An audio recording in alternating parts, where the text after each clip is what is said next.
ఈ చుట్టుపక్కల ఉన్నదంతా కృష్ణా నది.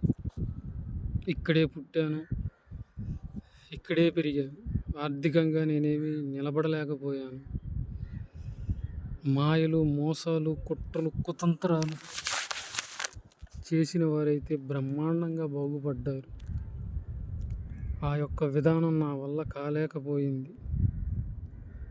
ఇటు చూసిన అష్టదిగ్బంధాలు, అవమానాలు, నిందలు, పెళ్ళం, పిల్లలు, కోరికలు, జీవితాలు. ఇక నాకు ఈ జీవితానికి ఇక స్వస్తి.